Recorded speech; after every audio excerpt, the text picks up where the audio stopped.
How do I handle the backlash? You know, it's funny. I do get some. I get the expected comments. I think fairly often, like you're just stick to acting. Actually, you're not even that good at acting. You know, comments like that. I noticed that Twitter recently did a bot purge where they were purging accounts of bots that were following them. And I lost like 40,000 followers. So I think that there were a lot of Russian bots that were following me because I'm politically active, which is kind of crazy. But I do notice that I get a lot of the responses are like slightly grammatically incorrect, broken English, and doesn't actually feel like they're the blonde Texan that the icon shows.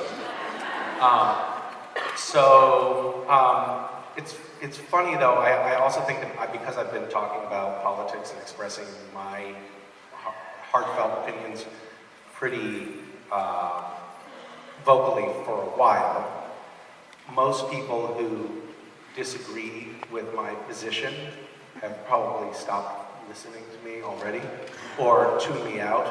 No? Okay. Some love me anyway. That's great. I actually like that. I've had some really interesting conversations at conventions, like in meet and greets, with people who are from different political perspectives, who have been willing to engage in really just honest, unemotional dialogue with me, and I think that I really appreciate that. I can get a little too emotional sometimes about it and bitter, and that's not good. So I like it. I like having those like good conversations. I'm a big fan of Donald Trump.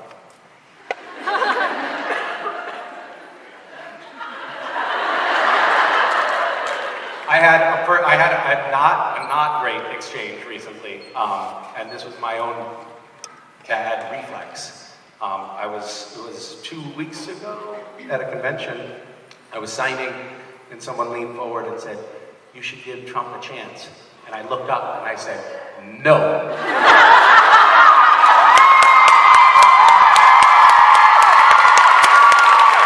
That's not the good sort of civil discourse that I'm advocating for. So I'm definitely part of the problem sometimes. Yeah. I'm Canadian, otherwise I would definitely be voting, but... Okay. Well, lucky you. No, that's perfect. Hi. Hi, my name is Allie. Hi, Allie. First, I'd like to say this also is my first con, and I really want to thank you for taking the time to come and see all of us and give us a chance to meet all of you. Thank you for coming. I like your wardrobe. Thank you. Yeah, very fetching. My question is, if you could have a sequel to any movie that currently doesn't already have one, what movie would you choose and why?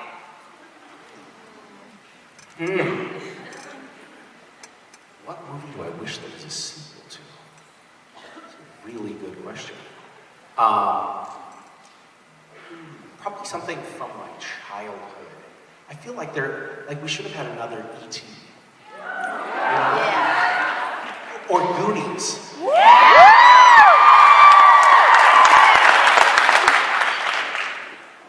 Or, Debbie Does Dallas.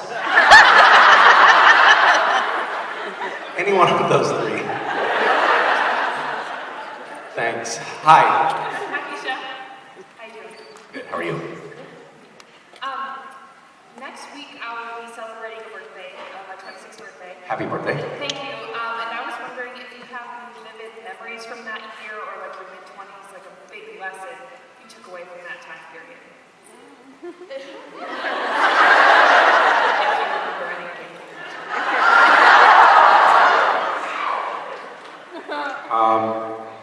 What's that? What year was that? I have to do too much math to backdate this. How old am I? 26, 18 years ago. The year was 2000. Oh God.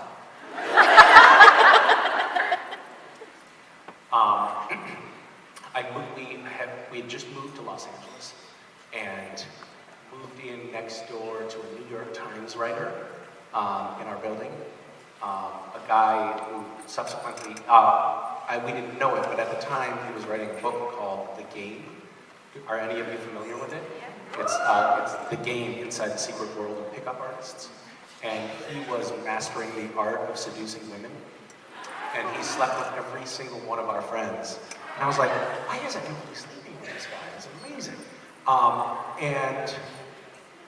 And I was like, you know what we should do, Neil? We should do a story on people who are preparing for Y2K. Because back then, you don't remember it, but we thought that like all the planes were going to fall out of the sky because computers' dates weren't calibrated for 2000. And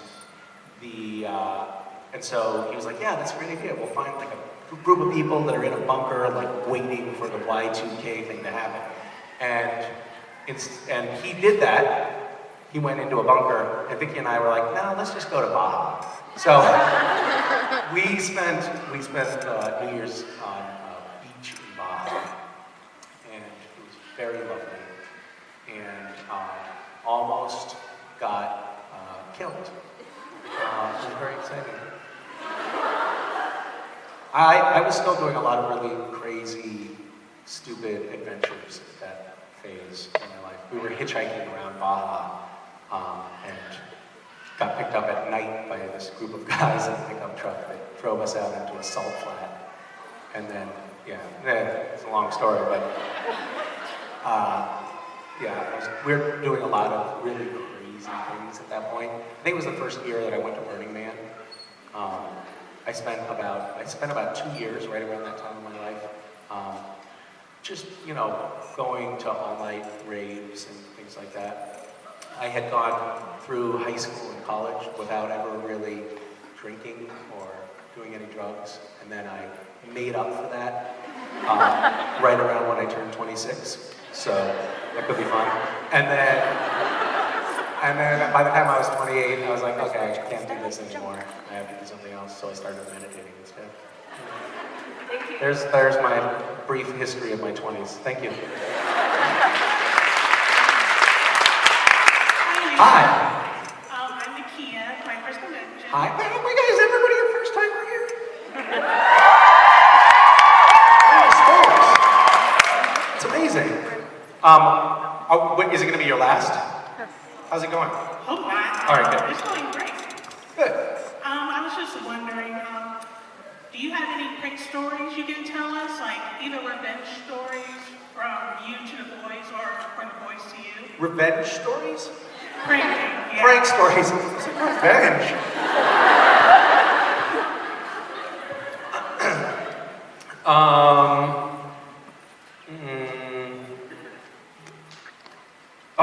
Have we posted the, have you guys seen the new Shaving People Punching Things video? That's the initiation part 2? Yeah. Okay, so that's coming. This was an amazing moment where, so basically when the 4 of us are together, me, Jared, Jensen, and Alex, it's max, for some reason, it's just maximum fuckery.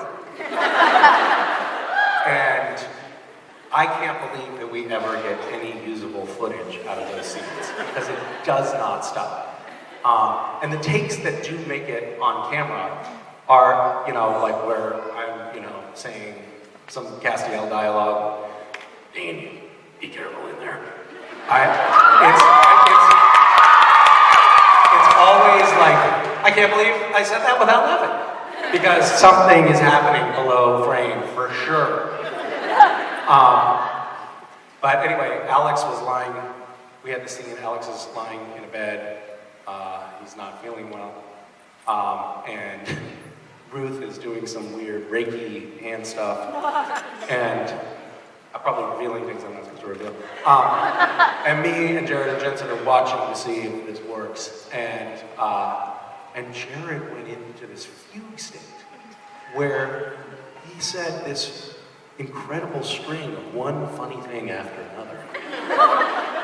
Like he was reading off of some scripted comedy routine.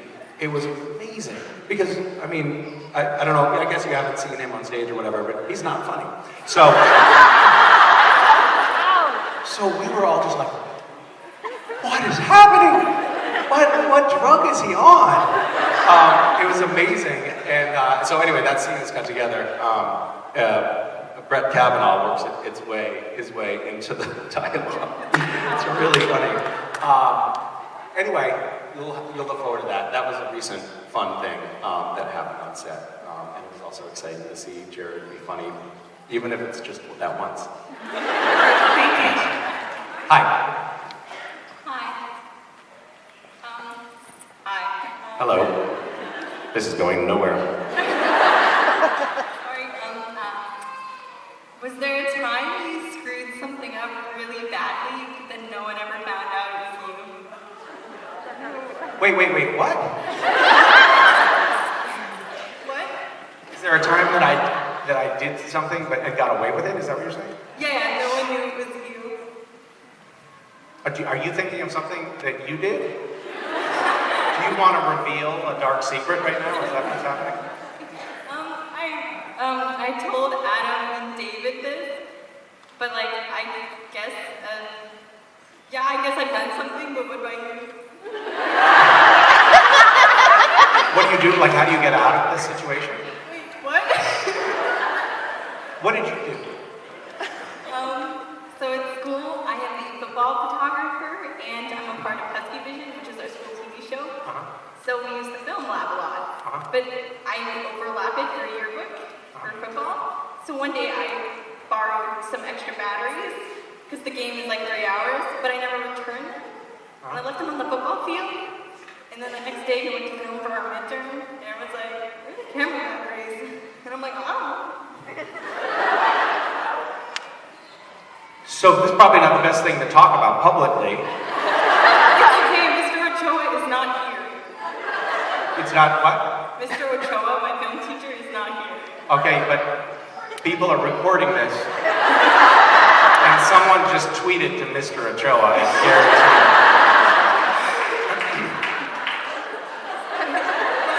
Sorry.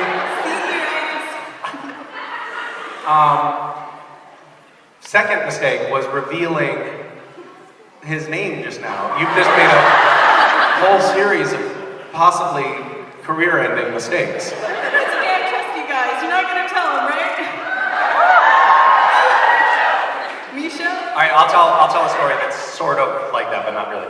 By the way, yes, I've done plenty of terrible things that I get away with all the time. So, I'm sorry if you've heard the story before, but just saying the wrong thing in the wrong situation reminded me of this story.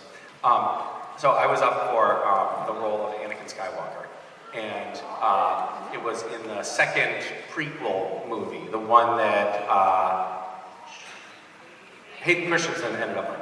So it was down to me and 4 other guys, and they had met basically every white male in America at that point. It was very exciting, and there was a lot of like press about who is going to be the next Anakin Skywalker.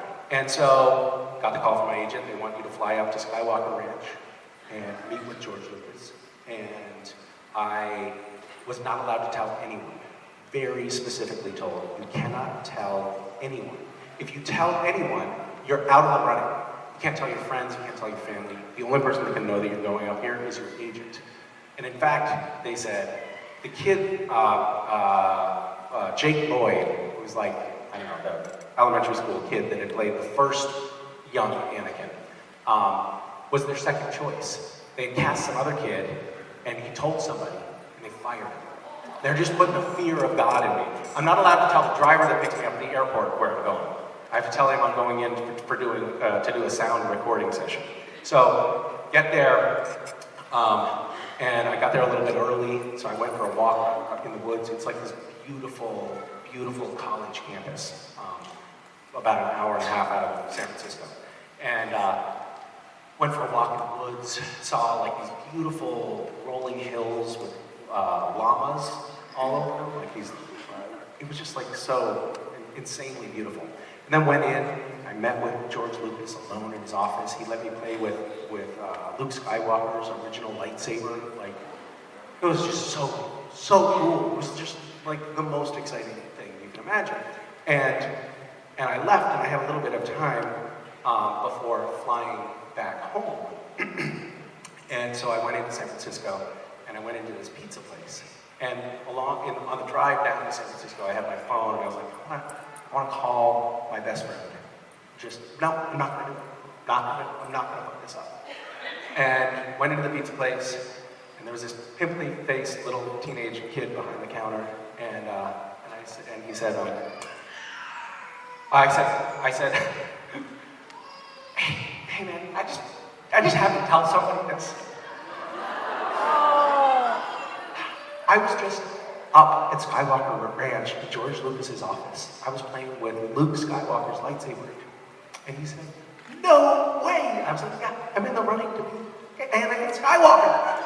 And he was like, no way! That is so cool, man! You know, my cousin is Natalie Portman. And my parents own a llama farm adjacent to Skywalker Ranch. And I literally had to hold on to the counter. I went ashen white, and he said, what's your name? And I said, Misha Collins.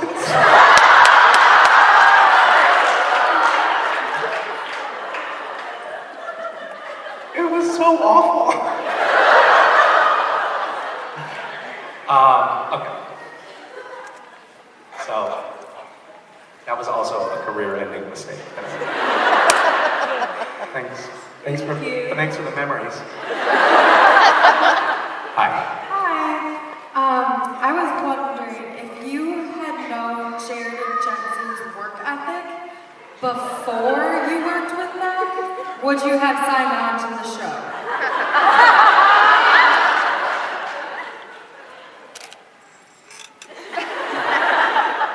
I'll tell you what I would have done differently.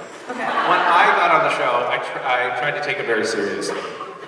And I wasted probably 3 years taking it seriously and trying to perform as an actor. And now looking back, I feel like those were wasted years.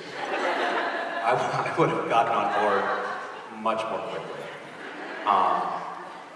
Yeah. Thanks. They did make me suffer. It really is nice having Alex there now because he's a newer, easier target. It's like the gazelle in the herd that doesn't run as fast or something. Now we all go after him. Hi. Hi, Misha. How are you? Good. How are you? Good, thank you. My name's Amy. So first, I just want to say I love that story that you shared on Halloween about the little boy who was in his real dress as Constantine. Oh my God. That's great. That was so embarrassing. It was like the dad looked at me like I was not just a child molester, but like so stupid to be doing it right in front of the father. Like, oh God. And the worst part about that was I had to then stay with my family at an adjacent table and wait for our food to come and eat it in their proximity. The whole while their dad was just staring daggers at me. Well, thank you for sharing that with us. I've had other experiences like that. A guy came up to me outside a movie theater and he was like, hey man, would you mind taking a picture? And I was like, no, not at all. And I put my arm around his girlfriend and he's like, no dude, could you take our picture?